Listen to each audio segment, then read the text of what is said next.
In this episode, I have the pleasure of interviewing Tiquette Bramlett. And if you've spent any time around her, you quickly realize that she is one of the most enjoyable people to be around. And despite her unwillingness to talk about it, she also has an impressive list of accomplishments and awards, including being the first Black woman to run a winery in the country, making US Today's list of Women of the Year in 2023, being named one of Portland Business Journal's 2023 Woman of Influence, and she won 2023's Wine Country Award for Chehalem Valley Chamber of Commerce. And that's just the tip of the iceberg, and I'm not going to get into all of the other awards that she's won. Tiquette also founded Our Legacy Harvested, which is a nonprofit serving the BIPOC community within the wine industry, and she also currently serves as the vice president of Chosen Family Wines. So we have a lot to talk about as we learn more about Tiquette's background, how she got into the wine industry, her passion behind Our Legacy Harvested, and what it means to make each other our business. Hi, I'm Daniel Roberts, host of the Giving Town podcast, where we share stories of hope and generosity in Newburgh and the surrounding areas. We live in an amazing community full of incredible people who are always working to make Newburgh an even better place to live.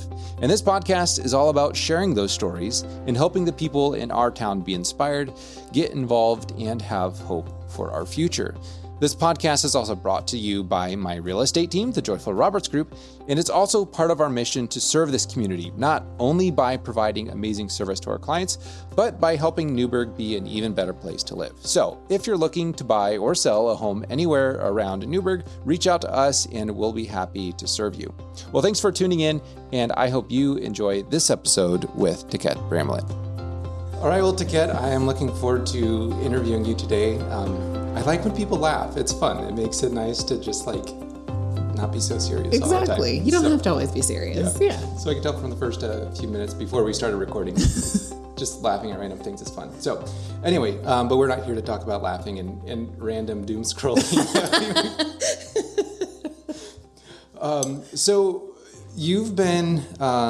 you've kind of received a lot of, I don't know what the word is, awards, I guess. That's the recognition for what you've done through Our Legacy Harvested and really being, as far as what most people can tell, the first Black woman to own to run appointed to run a winery, yeah. And whenever I see those, I'm always like, because I've seen so many different things where people make claims. I'm like, oh, I wonder if that's true. And on other podcast, I actually I made a mistake because one person thought that it was the first of this other thing, and someone's like, oh no, the first person who did this was actually this person. So I'm always as far as we can tell. Right, exactly. Exactly. But it was funny because I was looking up on, when I was just doing research, Wine Country Award winner for Chehalem Valley Chamber of Commerce. I know you probably hate this. USA Today's Woman of the Year in 2023, Portland Business Journal. I won't read all of them. But is your wall, do your shelves, get weighed down? No, so fun fact, my parents actually have all of my awards. Okay. I do not keep them. The only one that I have kept is the Portland Business Journal one, because never in my life did I ever think that I would be getting an award from a business journal, anything. Yeah. So that was a really fun treat and a really nice, ode to my grandfather who always believed in that. So yeah. It's funny being, not that I've received tons of awards, but realizing a resume can look very padded. Yes. Not that I'm saying yours is padded or that. Obviously I believe you deserve all of those, but it doesn't change who you are. Right. And I can tell you're a very down to earth person. It's not hi, my name's Tiquette. Look at all these. No. That's the most uncomfortable thing ever. No. Well, thanks for being a good sport about it. But I wanted to, for our audience, I know we're not just going to joke around the entire time. I know. But how did you first get involved in the wine industry? So kind of share your story of were you a little girl who said, when I'm older, I want to get into wine? Oh, God. How did this all come about? I like to say that wine found me, honestly. It's always been surrounding my family, but we've never been directly involved. And when I was in college, I was a vocal performance major. So singing opera, that was the thing. So happened to end up in places where a lot of wine was made. There was a lot of history in those spaces. And especially for our master classes, they would make us go to restaurants and sing for our supper. And rather than paying attention to the other students that were singing, I was looking at the wine list and always being like, can we talk about regions? Like, why do you have it sectioned off like this? And I'm asking questions and my instructor's like, hey, can you pay attention to getting ready to sing, please? Thank you. But wine was just always around and I was fascinated by it. And I was fascinated by the history of it, right? The fact that generations of families were involved in this, the fact that an entire community would come together and participate in harvest. I found that story and that picture of community very fascinating, and then was always trying to figure out why it felt disjointed in the New World, where it didn't exactly feel like you had that type of history here. Yeah. So there was always that curiosity. And then post-college, I got diagnosed with cancer. So I got benched for a little bit from singing. Mine was thyroid cancer, so all surrounding my vocal cords. So while I was undergoing treatment, my parents and my infusion nurses that were amazing kept saying, like, you always talk about wine while you're getting your infusions. Why don't you take a look at this book? And it was the Wine Bible. And I started reading the Wine Bible, and it was just so enlightening. And for me, it read like a novel, right? It's like I really appreciated the storytelling behind it. So while I was finishing up treatment, my mom kept saying, like, once you get cleared, maybe something to think about is getting your psalm certification and just figuring out what you want to do with it. And I was like, well, no, I know I still want to sing. Like, that's going to be my thing. And she was like, okay, but just so you can have something else, which I always give my parents, just a side note, like, so much credit for this, because they let their daughter go to college for singing. And then after that, let me keep thinking about something even more creative and get into the wine industry, right? And we're completely supportive of everything that I wanted to do. So I think that I always love to give them credit and props for that, because in college, even though I had a full ride for music, they said, if you want to explore something else, go ahead. So I was able to tack on another major, and I did that, I think, to honor my parents, and be like, look, I've got that extra security. And they're like, you don't need it. Like, you're fine. I was like, okay. But went through all of that, experienced that. And at the end, when I was ready to transition out of music and get into wine, I started talking to my instructors and say, like, I'm trying to figure out what direction I want to go. I think I want to consult with restaurants and things. And they were like, you like experience, you like community, you like getting your hands dirty and providing a really intimate experience for people. I think you really might like working at a winery because you can do everything. And I was like, oh, okay, well, let me think about where I would want to land. And my instructor was always saying, he goes, I'm not telling you that you need to move to Oregon. I'm just letting you know that every blind tasting that you did, you gave Oregon the highest markings. And I'm going to leave that there. Like, do with that what you will with that information.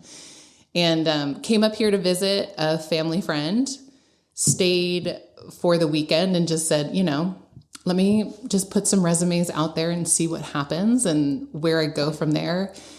And that weekend, I ended up getting hired at a winery. And I called my parents and I was like, I think I'm moving to Oregon. They were like, what? So a month later, I moved up here. I thought that it was just going to be a 6-month adventure of really just getting my hands dirty and really having the opportunity to learn and then move on to another place. Got brought on full time in that space and stayed at that winery for 5 years. And then slowly just started exploring and looking at other wineries and growing and learning with them as well. And now I'm 9 years in living in Oregon, which is really crazy to say, but yeah. So did you get your psalm certification? I did. Okay. I did. What is that experience like? It was, for me, really incredible because I did not appreciate how sensitive my palate was until I got into this class. I was the only one in my class who was not in the wine industry. Okay. So listening to a lot of the descriptors that people were giving, I was always raising my hand and saying like, how are you tasting that?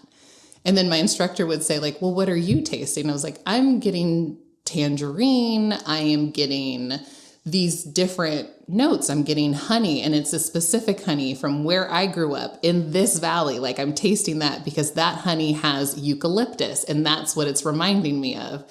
And he was like, that's what taste is. It's experiential. It's what you grew up with. It's what you were constantly exposed to. And trying to impress the crowd with language or with descriptors that you've never tried before, that's a fool's errand. You know, it's really interesting because I had a client who was one of the early wine managers in this region. Yeah. And very graciously explained to me a lot of the wine, like, hey, here's some things that you really should know if you're in the area. And because I started to realize, I kind of like wine. And this is not a story about me. I don't want to get too much into this. Now it is. Go. Now let's turn the camera back. Yeah. But anyway, I started to realize like there's different types of wine I like. And so I'm just now, I've actually been saying this for a couple years, I'm just now starting to recognize, I like, Cabernet Sauvignon, for example. Like, I like that. And I'm starting to recognize just like, what are the different wines? Right. But like the oak, like, it tastes oaky. It's like, I've never bit into an oak tree. Right. Exactly. Exactly. And it's those things where I always say like, unless you're trying all of these wines side by side and being really intentional about learning the distinction between them, instinctively, you're not going to know that. You're just going to know that it tastes different or your palate doesn't necessarily gravitate towards it. Yeah. That's why I always tell people when you are wine tasting, like there's no wrong answer because your palate enjoys what it enjoys. Yeah. Right. So if you want to have something to sit at home and just drink, just crack open on a Tuesday night and sit back and relax with your people and just have a good night, that's okay. Yeah. Right? Like there's no judgment in that space. Yeah. And I bet people really appreciate that too, because like you said, when there can be, and I think less so in our area, Newburgh is very down to earth generally. Yeah. But I think when many people think of the wine industry, they think of people who are very pretentious and they can 100%. Feel embarrassed. So I bet they appreciate having someone who can be very relatable, who may have a lot of experience and knowledge, but still not be like, oh, you're getting that wine? Exactly. Exactly. I mean, and that's the whole thing. I think, if you pay attention when you're in tasting rooms, very often you'll hear a customer say, this may sound like a dumb question, but... And I always respond with like, it's not a dumb question if you don't know, and I'm like, if you don't know the answer, like, like it's not a dumb question. Like you're being curious. I like that you're being curious, let's have the conversation about it. Yeah. This may be a dumb question, but is this made from coconuts? Exactly. Okay, that is a dumb question. I'll be like, respectfully, no. Like, but let's talk about it. Okay, so from there, what was the next step in your journey to be at where you're at now, which is Chosen? What's the full, I'm forgetting the full name of Chosen Family Wines. Yes. Yeah. Yeah. So I was with Anime Vineyards for 5 years. I got such a strong foundation there, and I'd love to be able to say like I'm still in such close relationship with all the folks that I've worked with. And I think that that's also a beautiful thing that we have here in the Willamette Valley, where it is a lot of relationship driven, business, and being able to be in this space where I get to add to my family and not take away, I think is a beautiful thing that I have had in my experience here. At Anime, I started part-time, like I said, in the tasting room and worked my way up to being brand ambassador for them. And then the infamous 2020 happened. And so when we weren't able to travel and do those things, and I was still immunocompromised, so I was actually on lockdown in California, and I was stuck down there for 4 months. Wow. Yeah, until I was able to get back up here. And it was, they kept supporting me. They kept me working on projects down there, and so was able to keep me employed. And then once I got back, I really started asking the questions of like, well, if I'm not going to be able to travel, what's the next step going to look like? And Bertoni Faustin and I have been great friends since I moved up here, and he's the first Black winemaker in Oregon. And we had an opportunity to connect, and I was telling him, like, I think I'm ready to take the next step in my career, and, you know, I don't know what that looks like. And he was actually opening a tasting space in downtown Portland and asked if I wanted to come and help open that and come onto his team. And from there, I always like to say, like, he really lit a fire under me in pushing me to go after the things that I wanted, you know, and saying, like, it's great that you're doing these things for others, but what do you want to do for yourself? Like, what do you want your life to look like? And really having that opportunity to ask myself that question during the pandemic when we were experiencing lockdown and going through that, it really gave me the time to sit and think and be intentional about what I wanted to build. And for me, community has always been everything. You know, my family wouldn't be who they are without community, and I wouldn't be who I am without mine.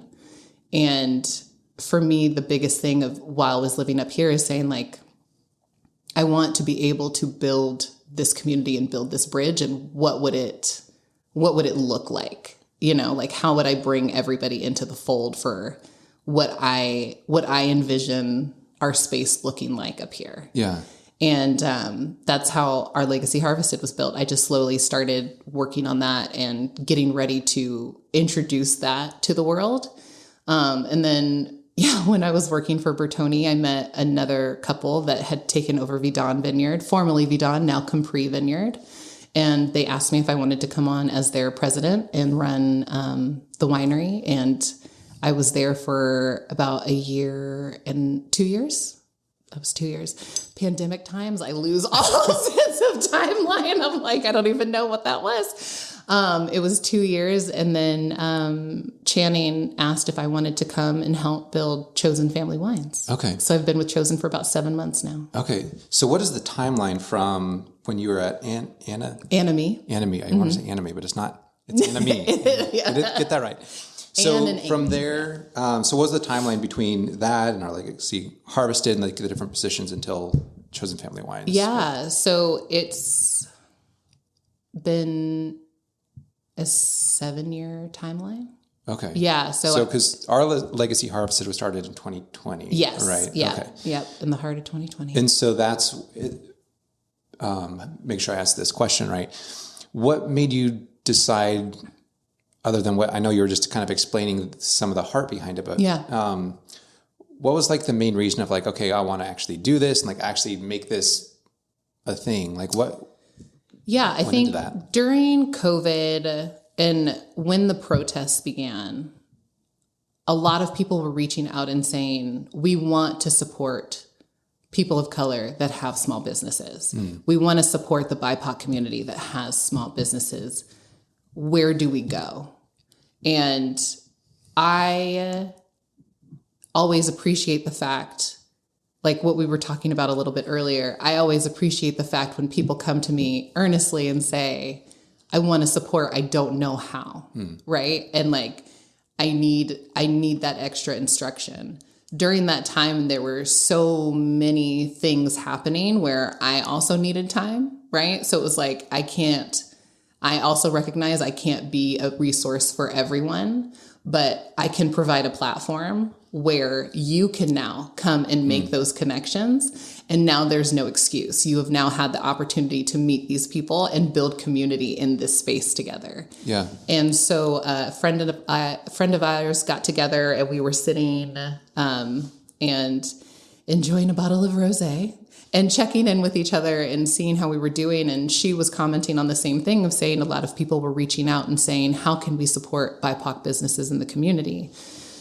And I said, well, why don't we have a block party and invite all the BIPOC businesses that we know from Portland, from the Valley, like as many as we can get from Oregon to come out and be a part of this. And we can provide a pamphlet with all of the businesses, with their contact information. People can come and shop and support these people all in one space, but also meet these people. Yeah. Right? You can meet and you can build community and connection with them. Right? And I love being able to facilitate that experience, right? And saying like, we are going to have a good time. It doesn't always have to be a heavy experience. It doesn't always have to be really emotional, but it can be a joy-filled space. And all you're doing is supporting another human, right? And I think that that's always the thing to highlight. I'm like, that's literally how easy it is, right? So it's like, we set it up, and community showed up in spades, right? Like it was a beautiful thing to witness, and hearing a lot of people say like, I had no idea that this business existed. And I'm like, right, now you do. So keep supporting them, right? You know, it's like, this is the moment, like, and being able to see that evolve over the last 4 years, especially watching the block party get bigger and more people coming out with intention to not only develop and meet and support these small businesses, but also figure out how they can partner with them and what their businesses can do together to leverage each other. That's all I've ever wanted, is for people to figure out how this can all work together. You know, I think it's interesting because so many times we try to overcomplicate things. I'm public enemy number one. Yeah. But I've learned kind of, sometimes I go in the opposite direction of just throwing something together, just make it happen. And when you recognize and remember that everything is about relationships and building relationships, it doesn't have to be complicated. Food helps. All the time. All the time. But having simple things where people can come together and feel loved and supported, a lot of times you don't need a whole lot more than that. And it sounds like that's kind of what the angle you took. 100%. Because, I mean, when you know that you have community supporting you, there's a level of confidence and a level of safety that you feel in the space. Just as a person, right? You can step into any space. If you don't know anybody there, sometimes you're going to be on your heels a little bit, right? And you're looking around and saying, am I going to be supported in this space? Like, if something happens, is somebody going to support me? That's an important question to ask, right? Like when we're walking into these larger spaces. But I think knowing that you can walk into this space and seeing community show up and people that you've never met before and saying like, not only am I going to support this business, but I'm going to support you. Like, what can we do to continue to get your brand out there? And just asking that question and knowing that it could end up in somebody's tasting room. It could end up in somebody's shop in a city that you never thought it would be in. Yeah. Like those are beautiful moments, and it's empowering for people, right? Because you check yourself in that moment and also reminded of just how much community does want to figure out how to work together, right? But sometimes we just have to be forced into the same space, like to have that moment, you know? So you had the block party and a lot of people came. It was a big success. And then how did that turn into Our Legacy Harvested? Yeah. Or was it Our Legacy Harvested before that? So the name was born after that. So so beforehand, we just wanted to put together a block party, have community come together, and just specifically, we wanted it in wine country so that people could be exposed to what's happening out here and just see how close we are to Portland, right? Like how easy it is for people to get out here and vice versa, right? It's easy to communicate with each other. After that, I really started sitting and thinking about the fact that we did not have people of color feeling safe coming out into the industry and specifically coming out here. And that was always a troubling thing to me because when people would find out that I lived out here, sometimes the first question would be, are you safe? I was like, yeah, I have community that supports me, right? You know, it's like I have people that I know if something happens, I can go to them and say, this happened, right? And they will have my back in this moment to have the conversation. And looking around knowing I'm not the only person of color that likes wine. I'm not the only person of color that is in the wine industry, but there's not a lot of us in these spaces. What's the disconnect, right? And again, it's feeling as though that space is unattainable to you. Again, it's where I want to step in and be able to not be a facilitator, but just literally to bridge that gap and say, you can come into this space, you will be supported by community. We will make sure of that because you will not only have a team of people behind you, but you will have community support behind you. And here are the people in community that you know you can turn to. Knowing I could build that because of the relationships that I have developed over my time here in the industry and saying, these are people that I have trusted in these moments that I can turn to and know that they're going to support me. I know that they'll support you in turn. And they've always shown up for Our Legacy Harvested, for me, in spades every time. Like, I know that we can always depend on them. And for me, with Our Legacy Harvested, I knew that if we could bridge that gap specifically here in Oregon, because we've done such a great job of letting people know that we're a welcoming and inclusive place, I think figuring out how to take the action and saying, this is how we are, is what we're figuring out, right? But that's how we're figuring it out as community. And I think that that's the important thing of being able to have that conversation and say, this is how we're doing it. And me being able to talk to folks in the wine industry and saying, like, this is an opportunity that we want to be able to facilitate for every level of industry person that's interested in getting in or has been in for years but can't seem to get to that next step of getting a job at a winery. We want to be able to facilitate that, and we want the home base to be Oregon. Yeah. And everybody resonated with that. So how does Our Legacy Harvested actually be that? Like, how does that tangibly work on a practical level? Yeah, so we go through an application process for wineries and the individuals applying for the jobs at the wineries. And we interview the wineries, we interview the individuals, and basically like to ask the standard questions of like, what is your HR policy? What are people getting paid hourly? If an incident does arise, how do you support your employee? Like, in a lot of these basic things that do happen in spaces, a lot of this stuff, you know, will not necessarily be addressed in a way that is delicate to dealing with people of color, right? There is a level of sensitivity that you have to acknowledge when you're having certain conversations where you can make a person feel uncomfortable, right? And we have to acknowledge that. And if they are expressing that, that can't go unlooked, right? It's something that you have to be able to have that conversation. But sometimes you in the management position are not always qualified to. So who is that third party that comes in to mediate that situation? Yeah. Right? Yeah, it's interesting. I grew up in a very conservative, even more rural than Newberg area.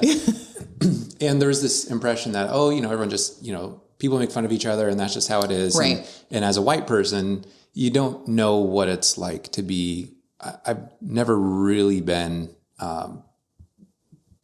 like not made fun of, but like I've never been like actually judged or discriminated or harassed for the color of my skin. So I don't really know what it's like, especially, you know, when people of color have a very long history of that. And so I think, it's now when I recognize like, oh, and I was completely ignorant that until I was in college, I was completely clueless that racism was actually still a thing. Like I thought it was over. And I saw this video online of like, oh my gosh, people are still racist. I just didn't know. Yeah. And so I think if people think like, oh, you know, it's not a big deal, but now recognizing like, well, you're not really qualified to be able to say that because you don't know what it's like. And to tell someone that they're being too sensitive is not helpful. Right. So that's interesting. So for Our Legacy Harvested, do people come to you if they're like, hey, we want to get into the wine industry, and they come through you, and then you're kind of a connector between them and the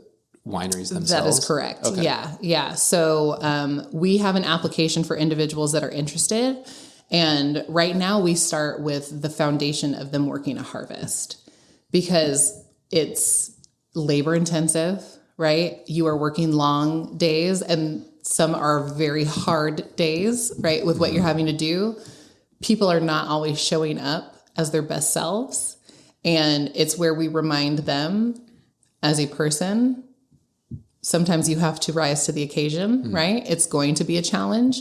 And it's also saying, how do we show up for each other in that moment, right? What do we do to prove to ourselves like we can get through this, or saying, or acknowledging the fact that this space is not for me. Again, there's no wrong answer, right? Because this is your individual journey. Yeah. I'm not going to tell you what you have to do. I want you to have agency over your own body, right?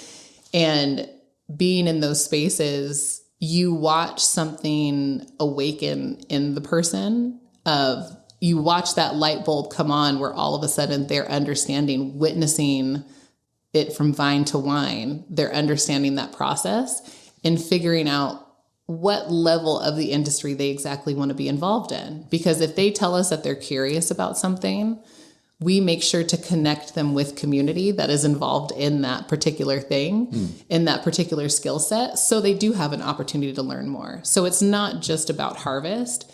It's about encompassing community, right? So we always say, like, how can we connect them to as many people as possible so that when they leave us, they're now saying, well, I have all of these connections outwardly that I can go to. So OLH is not the focus. We are not the tip of the pyramid, right? Like, my goal is that OLH is not going to be a factor, right? That is always my wish of, like, we're just here to help give you a boost and get you into the door. After that, we're here. We're always going to be here to support you, right? But like, this is your journey and I want you to take ownership on that. Yeah. You know, so. What is the significance of the name Our Legacy Harvested?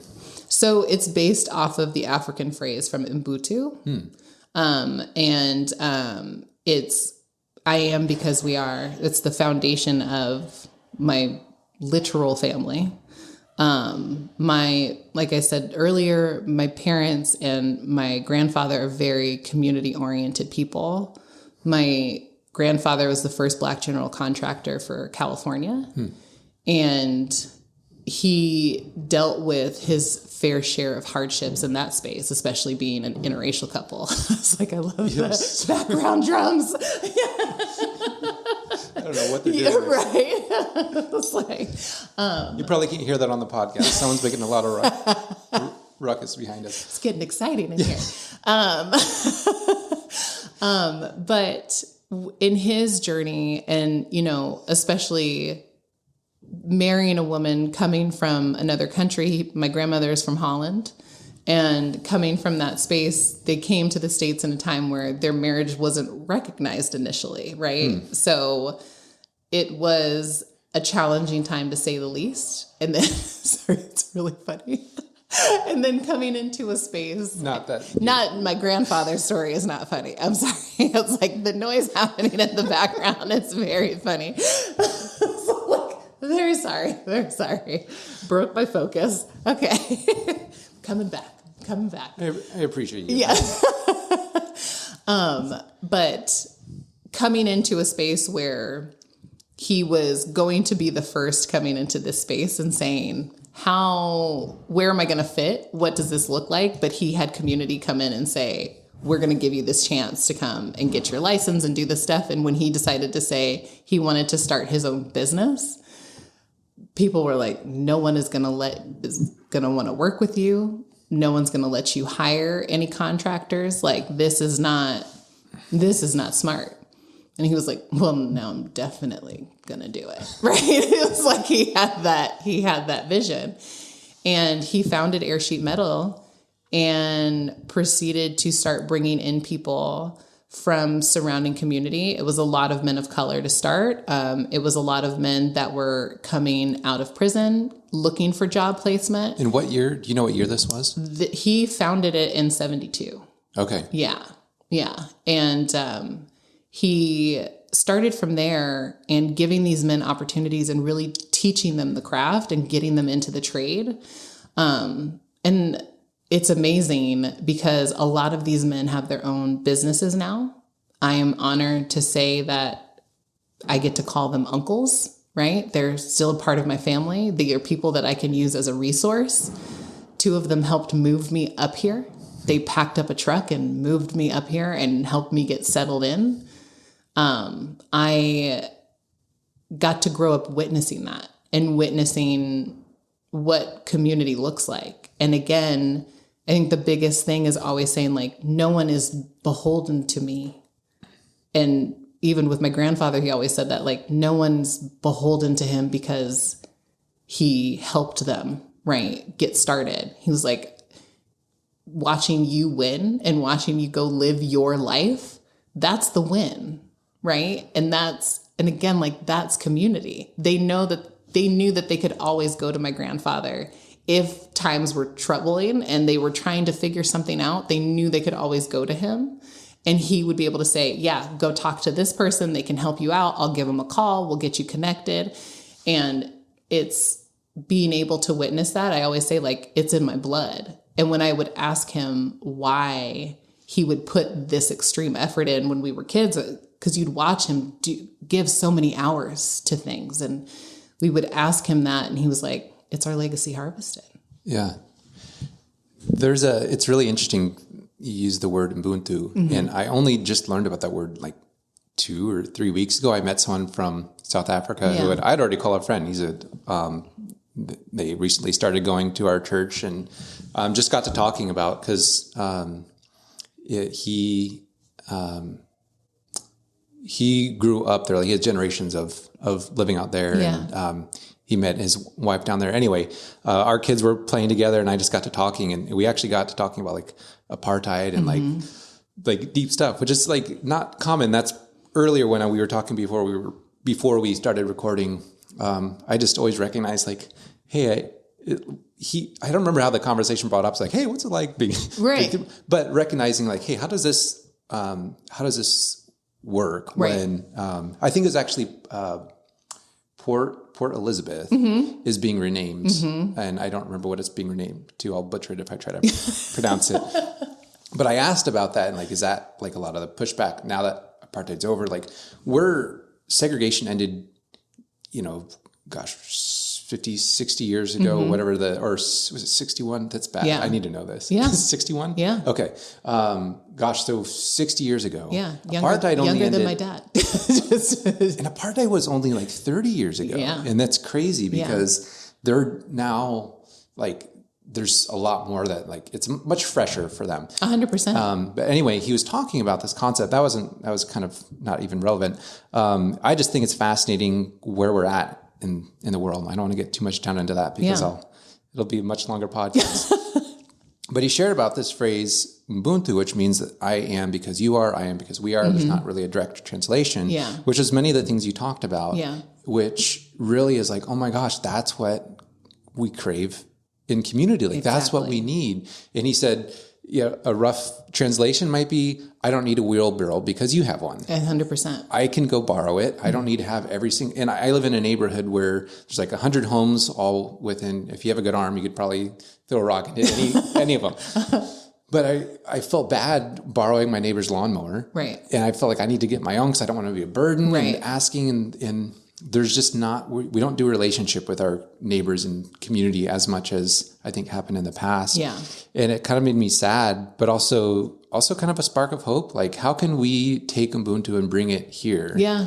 And so it was interesting when I saw on your tagline on the website, I am because we are, like, that sounds like that phrase. So you grew up with that. It sounds like we did. Yeah. I mean, everybody always laughs because the area that I grew up in, like, we always say our house and our neighbors and our family's homes, like, were revolving doors, right? Like, you always knew you could come to the house. And the running joke was like, when you opened the door, you never knew who was going to be on the other side of it, right? It was like, someone's going to be there, but it's like, there could be 20 people, there could be 2 people. But you, vice versa, always knew who you could turn to And it was never an inconvenience, right? It was always like, yeah, just come and kick it, right? It's just, we're here. If you need it, if you just don't want to take a nap on your couch and you want to take a nap on a different couch, the couch is there. Like, go ahead and make yourself comfortable.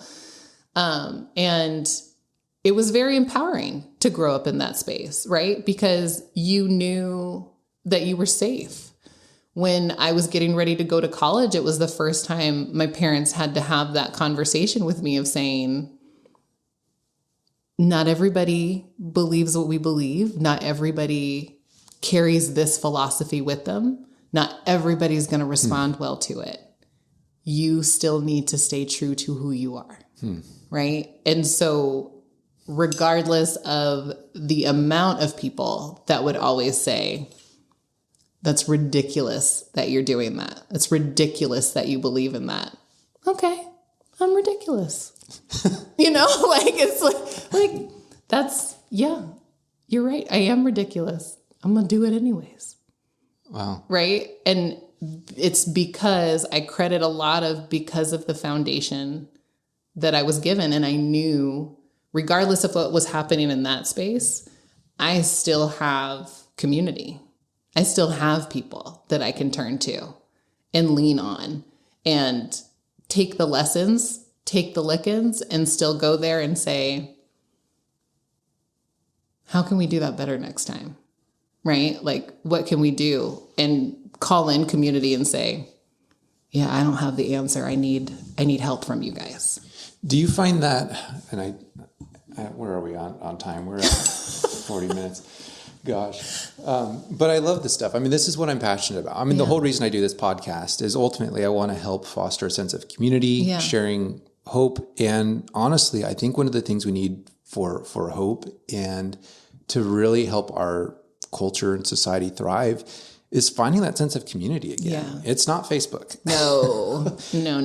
And arguing with people who you have no relationship with. I think that's something that, is one of the worst things that has happened in our society of arguing, having the ability to argue without knowing a person well and knowing like, hey, if we're going to argue and disagree on things, at least I know that you care about me, you've got my back. Yep. But there's this culture. Anyway, I don't need to get into that. I think it's don't need to get into that.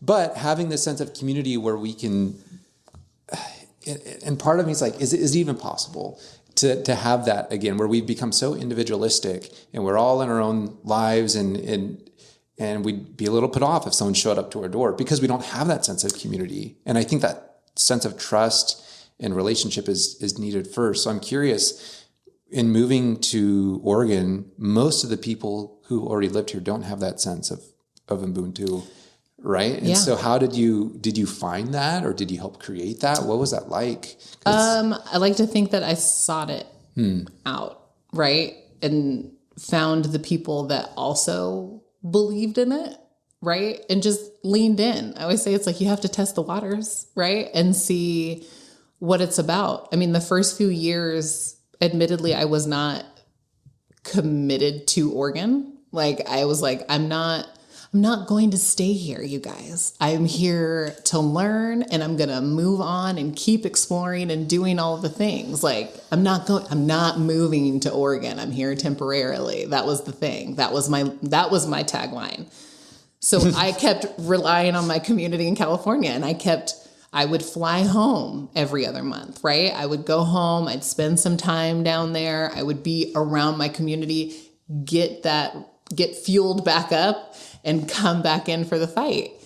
And it just grew frustrating. And it was my grandfather that called me out, and he was like, what are you doing to find community up there? And I'm like, why are you here? Exactly. And I was like, well, I'm working and I'm doing this stuff. And he's like, so you don't have time to talk to people? Like, I don't understand. And he's like, you're talking to people every day. You're in a tasting room. You're in the back. Like, there's no one that you interact with that you have an opportunity to just dive a little deeper. And I'm like, I see what you're saying.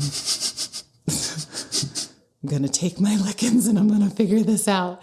And was really saying like, okay, I have to start investing. Like, I live here. What is life going to look like in Oregon? And I have been able to develop a community where I can call them at 3:00 in the morning, right? And just say, I really need you right now. Like, great, I'm on my way, right? It's being able to have that and know that you can say anything and there's no judgment, but there's more curiosity of saying, like, why are you feeling that right now? That's empowering, right? To be in that space and to be able to know that you live in a space where you're saying, I don't necessarily feel comfortable all the time. Well, you now have community that's saying, you let me know when you don't feel comfortable and we'll be there. Yeah. Right? Like, being able to seek that out and develop that is really special. But I always remind myself of this, and I remind friends of this all the time. Like, if you're feeling scared, do it anyways, right? Because that's where the magic is, right? It's like putting that ego aside, putting that censor aside that's sitting there and it's like telling you that this person's judging you for X, Y, Z. You're telling yourself a story that doesn't exist, right? Because you don't know the story. At the end of the day, I don't know what you're thinking, right? Like, so rather than worrying about what I think the story is, let's just talk and see what happens, right? Go from there and just stay open to it. Yeah. Yeah. Yeah, I feel like I could talk for 2 hours. But I appreciate it because I have found, like, there's a time, I don't remember when it was, but I think most people have this realization at some point. They're like, wait a minute, I don't have any friends. Right. I know a lot of people. Right. And there's a lot of people that we could, grab coffee with and have a nice surface level conversation, maybe go a little bit deeper. But who are those people you can call in the middle of the night? Right. Who are those people you can actually be open with about what you're struggling with and not just have to put on a face? Yeah. And recognize, like, honestly, for me this year, like, that's kind of a big part of my focus is, like, I want to spend time with people that I care about being around and who care about me. And yes, there's all the business part and all of that. 100%. But business comes from the relationships again. Yeah.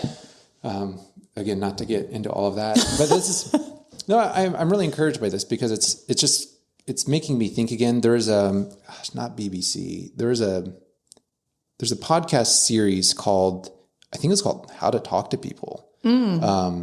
And I was like, oh, I need that. Yeah.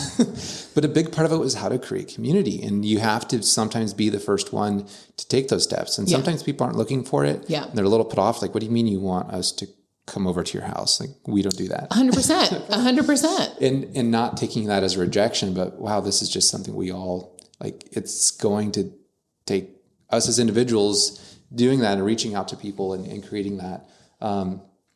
So I know we're talking about our legacy harvested, but a lot of this, I mean, it's kind of, I'll let you explain. What is your hope for the future of this organization? Do you see it staying, I mean, the harvesting part, obviously it has to do with wine. Right. But in many ways you're putting forward a philosophy, it seems. And maybe I'm just reading into that because Yeah, well, I mean, I think it's just, I always like to say it's a reminder of society, right? Like, I'm doing the thing that people do, right? I know that I like being a connector. I know that I like connecting people. If I know somebody that is in a field that you're curious about, if I know somebody that works at a place that you've been like, I've wanted to check that place out. I got a friend that works there. Let me connect you guys. You'll have a great time. You know what I mean? I love being able to do that because, again, it's seeing the joy for you means everything to me, right? Because it's like, now my hope is that you pay that forward because now that lives in you and saying, like, my friend or this person that I don't know that well decided to connect me with their people, trusted me enough to connect us. Wow, it's that easy. All she had to do was text. And and this relationship has now developed. How can we keep passing that forward? I always say it's a chain reaction, right? And my hope is that it always resonates in people to just keep pushing it forward. Not what would Tiquette do? No. What would you do? Instinctively, you would do it, right? It's like, if this is the person you're like, yeah, I'm feeling good. I'm feeling nice. You know, let me do this. That's all I want. Yeah. You know, it's like really just for us to look out for each other.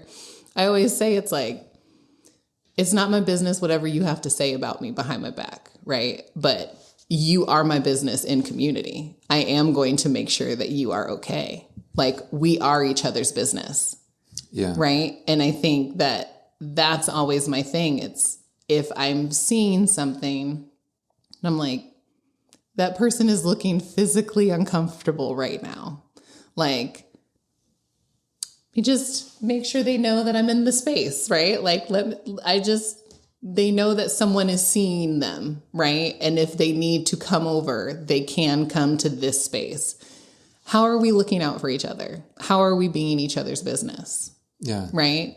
Like, and I'm not talking about the gossip. Like, I'm talking about like how can we support each other? How can we look out for each other? If you see your neighbor struggling to do something or struggling to get the garbage can or struggling to get something down from the roof, like, are you just looking out the window or waiting for them to fall to see what happens? Or are you popping out and being like, do you need help? Like, I can hop over and help you. I got a ladder. Like, what can you do to be of service of your community? Yeah. I know we have to end, but I'm going to keep going anyway. This is bad.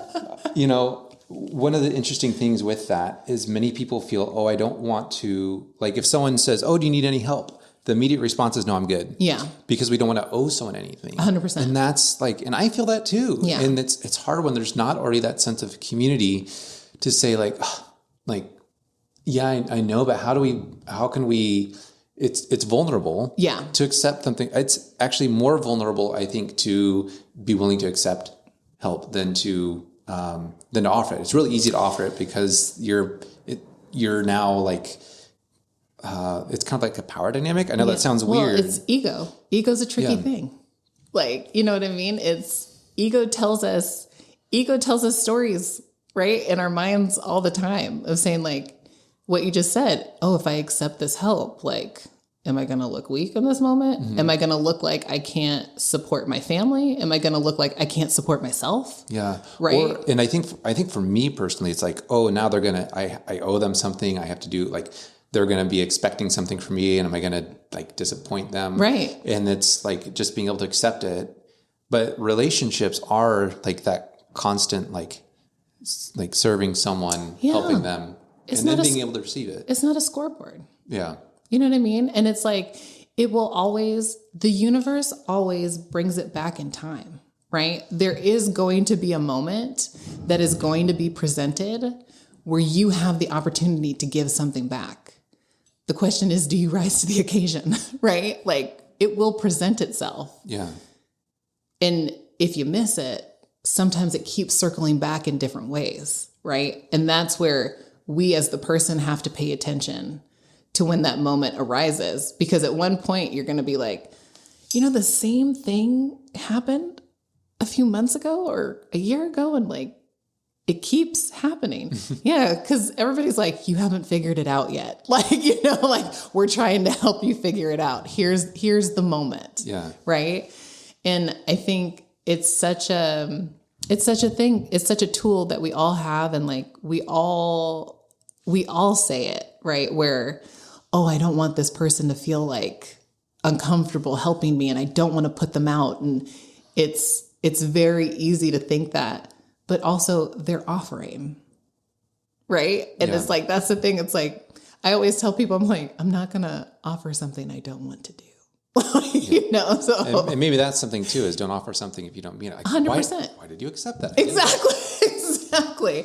And so that's always my thing. I'm like, everything that I step into, I don't do it for applause. Right? I'm not doing it for the accolades. If I am, then I'm really in it for the wrong reason. Right? And that is going to lead to something that ultimately I don't want, right? I think it's something where if you're coming into these spaces open and honest, people will receive it or they won't, and that's okay, right?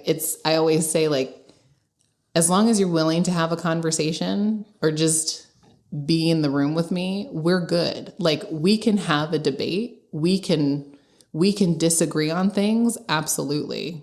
But you know what? You're still my business. Like, like, it's just, that's what it is. Yeah. Yeah. Okay. I know we do need to wrap up. Almost last question. Okay. How can the community get involved with Our Legacy Harvested? I mean, for us, the biggest thing is housing and supporting our students. The reason why we're only able to take the amount of students that we are is because it's what we're able to financially support. So we get close to 80 applicants every year wanting to be a part of the program, and we can only take 5. So yeah, each student costs about $10,000 for everything that we cover, because we do transportation. So flying them out here, we cover their housing, and then we cover their educational experiences, and we provide them a vehicle while they're here. Wow. Yeah. So we're trying to take a lot of the financial burden off of them while they're here, because we recognize being in Harvest is a privilege in that space. Like, you are taking a pay cut from your normal 9 to 5. So how can we alleviate some of that pressure where you're not going to be working and receiving that normal income for these next 4 months if you're supporting family back home? And so I think the biggest thing for us is, like, we're always looking for community support and whatever donations people are willing to give. We always say, like, if you have a vehicle that you're able to loan and we can have some sort of a rental program with you, like, phenomenal. Somewhere for our students to stay. We ideally like them to stay together, because we like them to be able to come together at the end of the day and be able to share their experiences and say, this is what I experienced at my winery, and they can talk about how production facilities run, giving them the chance to have that, but then also know that they're supporting each other in that space and they can come together and have each other's back is a really powerful feeling to have. Yeah. Yeah. And so having community surrounding that is always really special. Yeah. Yeah. Well, I'm sorry I went on that other. No, you're good. You're good. So many good things. Okay. Last question that I ask everyone is, what gives you hope for the future of Newburgh? And I guess tying that into the work that you're doing now, what gives you hope for the future kind of in wine country and Newburgh? Yeah. I think what gives me hope for the future is the conversations that are happening. There's things that I've seen in my neighborhood and I see in friends' neighborhoods and conversations happening that weren't happening 7 years ago. People are engaging with each other differently, and I really love witnessing that. I know that change is hard, especially being in a space that you're having new structures getting built all the time. We're having new wineries being built. Things are always coming in, and it's challenging to watch evolution happen in a space where, it wasn't that 20 years ago, right? And being in the space to acknowledge that, I think, is difficult, because then you also have to look at the landscape of the time that we're in. But I think for me, being able to witness community coming together in really interesting ways and considering that there's still dialogue happening, I think speaks to how passionate people are about the city, right? I think it's a tricky dynamic watching the generational clashes and watching people moving into a place where there's a lot of institutional knowledge that not always being acknowledged, and people struggling with that, but still being able to sit there and say, like, I understand that this is how it was, but we are evolving and we're trying to figure out what this city is going to look like. I think now that people are trying to figure out how to have that conversation is really powerful. And witnessing that in wine country and witnessing that in Newburgh, I think is really special. I always tell people it takes a lot of sandpaper to find beautiful stones. So being able to have these moments and being able to have the debates, I think are really powerful. And I think, we all just have to figure out how to come to the middle, and we're working on that, right? And I think as long as we keep working on it, the city will be amazing. Because it's on to special things. It is. I mean, you watch the things that are happening and how people are trying to grow and evolve and change. And, I think conversation needs to keep happening. It can't just be one way or the other. You have to find the middle. You have to. Tiquette, thank you so much. It's so fun talking to you. I wish we could talk for more, but we'll cut it off here. I appreciate you and all that you're doing. Talking to you gives me hope. Oh, thank you so much. So you're going to make me cry. Thank you for tuning in to the Giving Town podcast. If you enjoyed this episode, please consider sharing it with a friend who you think might benefit from hearing it. While more and more people are continuing to hear about this podcast, I still need your help to spread the message about all the people and organizations that make Newburgh so great. Well, thanks for tuning in, and I'll catch you in the next episode.